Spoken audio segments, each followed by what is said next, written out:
Bulldog fans, welcome into the 2021 Samford Soccer Season Preview presented by Coca-Cola. I'm John McAfoose, happy today to be joined by head soccer coach Todd Yelton. Coach, it feels like we did one of these not too long ago. You guys just wrapped up a spring season in April, but right around the corner, you guys got a game in just a couple of days against Auburn. Yeah, it's a little different for sure, but last year I remember we were all like, are we going to play? Are we not going to play? And so we're just thankful that at least on some level, things are a little bit more back to normal.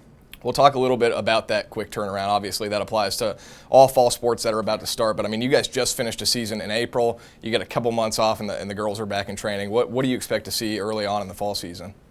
It'll be interesting, obviously injuries and that sort of stuff you got to kind of think about that as far as like their loads and stuff. But, usually we have this, it's like I have a season in between a season, like the spring season, which focuses way different. And this has been just like a break. And then you throw on the fact that the NCAA let us go recruiting again, and we're essentially recruiting two classes in 22 and 23.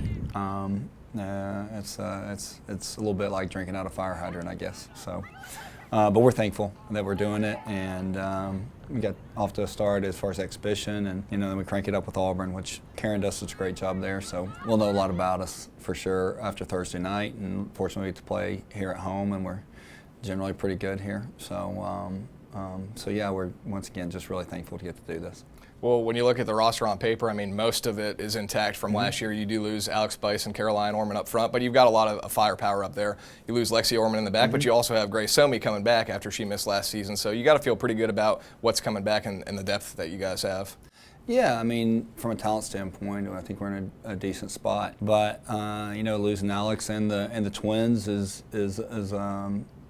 not easily replaceable. The Ormans played a ton of minutes, right? And pretty much, I don't think there was a better left side in the league. And then Alice scored some really vital goals for us, especially over our last 2 years. And we will definitely miss them, but I think we still have a really good group of kids. Getting Grace back is such a big piece of the puzzle. She's such a great leader. I'm super proud of her. I'm not sure that a ton of kids has sustained the injury at the time that she did, and been able to recover in such a way and put such effort into getting her back in the mix. I think we have a talented bunch, and I think we have a lot to improve on, and I think we have to certainly grow over this period of non-conference before we get into the conference season. But I don't think we're talent depleted. Who are maybe some of the girls, whether they're freshmen or returners, that you could maybe see a little bit of a bigger role than what we've seen in the past? I mean, getting Grace back, I think she rolls into that, and we're probably playing her higher up the park and more of an attacking role. Audrey Kleinman started out with a lot of injuries, that she was dealing with when she first got here, and I think she's someone who can be very impactful on our team this year. But overall, I think it'll be the group who's carried the most of the weight over the last few years. I think we have two of the best center backs in the league. And then we've added a transfer in Alyssa from Florida State, and I think she's a very talented kid. And then Lindsay plays on the left. So I think our back four are going to be the strength, along with Morgan, who was first team all conference last year. And then if you look, I think Taylor, as far as a forward in this league, is one of the better ones that I've seen since I've been in this league. I think she's a fantastic player, a wonderful kid. And then, we're going to have to chip in goals with Kyla and probably Audrey and Mary and Nikki and Donnie, and it's going to be kind of a committee past that, I think. And at the end of the day, I think the strength of us is that we defend pretty well.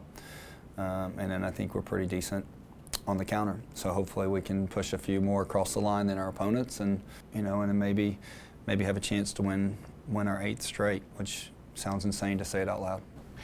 You mentioned briefly earlier the exhibition match. That was a 2-1 win last week at Murray State. What did you see? What were some of the pros and cons for your team in that match? Well, and those exhibition matches are great because you get to play a lot of kids, right? And Murray is a perfect exhibition match because they are very, very good, and they've won their league a bazillion times. Matt does a fantastic job with them. So I think one of the things that we saw is that we can pass it pretty well, right? We need to be a bit more organized and could be a bit better in front of goal, right? But I do think we have the ability to cause some people some problems, right? And I think maybe even knocking a few goals on set pieces to help ourselves out. Preseason polls came out last week, picked second. I don't know how you can pick the 7-time regular season defending champ second, but does that give a little bit of chip on the shoulder to you and the girls? Well, if you look at it, it wasn't really even close, right? I mean, we were clearly second, and I think if I did my math right, somebody picked us third. And but hey, I mean, Furman has a lot of players returning, right? And they have 2 excellent attackers. So I absolutely understand why that would happen, right? For us, maybe it gives us a bit of motivation, right?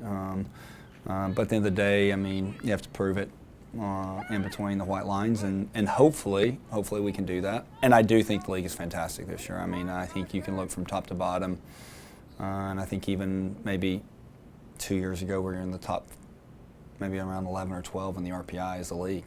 And I think this league will be incredibly challenging for sure. I mean, you have a lot of good teams for sure, and a lot of coaches who this is not their first rodeo, and they know what they're doing. And so every game will be incredibly challenging, and it would be a bit shocking in some ways, I think, if someone was able to run the table, giving the gauntlet that's in front of you.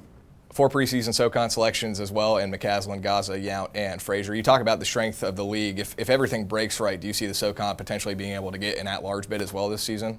Well, I think that it could happen, right? I mean, that's the thing. But after being on that committee and also looking at scheduling and that sort of stuff, it really comes down to how many of our teams are willing to play Power 5 opponents, right? Because ultimately, if you want to get an at-large bid, you're going to have a win over a quality Power 5. So, I haven't looked at schedules close enough, but I think if we can have a team that could do that and get upset in the final, yeah, that could happen for sure. Well, you're one of those teams that does play some Power 5 opponents. I think you've got 4 of them on your schedule. You got 3 SEC teams.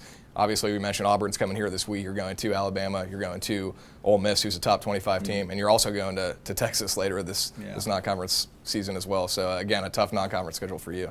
Yeah, it's like 4 or 5 every year, right? I think one year I looked at it and we played more Power 5s or the same number of Power 5s at Samford than the rest of the league played, right? So, I don't know if that's smart or stupid or what, but I love those games. I mean, Ole Miss was a Sweet 16 team last year, and we played them at their place, and they beat us 1-0 in like the 82nd minute, and it was probably one of my favorite games we had, right? So kids come to Samford because we play those teams, right? And they want to be a part of that environment, and so it just happens to be one of those years that we have to go 3 on the road and 1 at home.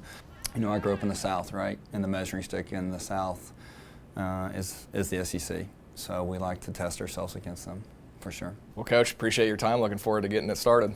Love being here. Thanks again. It's head coach Todd Yelton. Samford soccer kicks off its season Thursday night here at the Samford Track and Soccer Stadium against Auburn. I'm John McAfee. That'll do for the 2021 Samford Soccer season preview.